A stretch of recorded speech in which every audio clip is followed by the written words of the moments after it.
ఆషాఢ మాసం నెల్లాళ్ళు కూడాను శాంతి సౌఖ్యంగా ఉండాలనే పవిత్రసార కార్యక్రమం. ఎందుకంటే అమ్మవారు ఆమెకి సౌమంగళ్య ద్రవ్యాలు ఎంతైతే మనం సమర్పిస్తామో అంత సౌఖ్యంగా మనకి సౌభాగ్యాన్ని ఇస్తుంది అని చెప్పటం జరుగుతుంది పురాణాల్లో.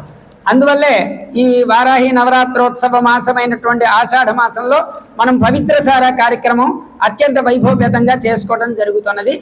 అందువల్ల దీంట్లో ఉపాసనాంగమైనటువంటిది కాబట్టి ఉపాసన కూడాను చేసి అమ్మవారికి శక్తి ప్రదానం చేయాలి అని ఆ శక్తిని ధారాదత్తం చేస్తే తద్వారా లోకం సుభిక్షంగా ఉంటుంది అనేటటువంటి యొక్క దీని మీద ఈ వారాహి నవరాత్రాలు ఇక్కడే మన ఈ 6వ అంతస్తులో కలశ స్థాపన చేసి ఇక్కడ ఎట్లాగో ఉత్సవమూర్తిని మనం ఈ నెల్లాళ్ళు కూడాను ఇక్కడ పెడుతుంటాము. అందువల్ల ఇక్కడే జపతప అనుష్ఠానములు అన్నీ కూడాను జరుగుతాయి.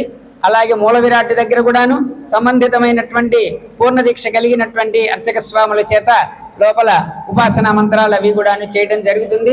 దీంతో పాటుగా చండీ హోమము రుద్రహోమం కూడా విశేషంగా ఈ 10 రోజులు కూడాను జరుగుతాయి.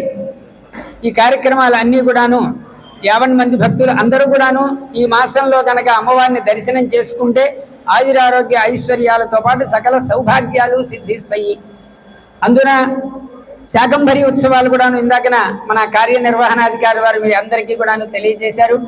ఈ శాకంభరి ఉత్సవాల వల్ల ఏమిటయ్యా అంటే పాడి పంటలు సమృద్ధిగా పండుతాయి, సకాలంలో వర్షాలు పడతాయి. దేవాసుర సంగ్రామం జరిగేటప్పుడు అసురులందరూ కూడాను అమ్మవారితో సంవాదం చేశారట. భూమి అంతా కూడాను నిర్వీర్యం చేసేస్తాము, ఎటువంటి ఫల వృక్షాదులు ఏమీ లేకుండాను, అప్పుడు నువ్వేం చేస్తావు, నీ భక్తులు అందరూ కూడాను నశించిపోతారు, నువ్వేమీ చేయలేవు అని చెప్పని అసురులు అమ్మవారితో సంవాదం చేసినప్పుడు అమ్మవారు అన్నది శాకంభరీ స్తువంధ్యాయన్ జపన్ సంపూజయన్నమన్ను అక్షయ్య మశ్నుతే శీఘ్రమన్నపాన మృతం ఫలమని.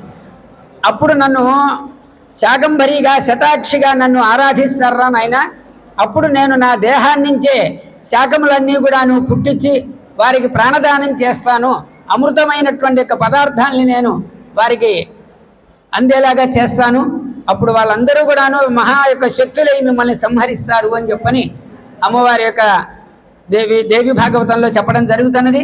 మార్కండేయ పురాణగతమైనటువంటి సప్తశతిలో కూడాను చివరికి ఉన్నటువంటి రహస్యత్రయం 3 అధ్యాయాలు ఉంటాయి. ఆ రహస్యత్రయంలో కూడాను ఈ శాకంభరి యొక్క విశేషాన్ని కూడాను వర్ణించడం జరిగింది. అందుకనే నిత్యము కూడా ఇక్కడ చండీ పారాయణ, చండీ హోమము కూడాను విశేషంగా జరుగుతూ ఉంటుంది.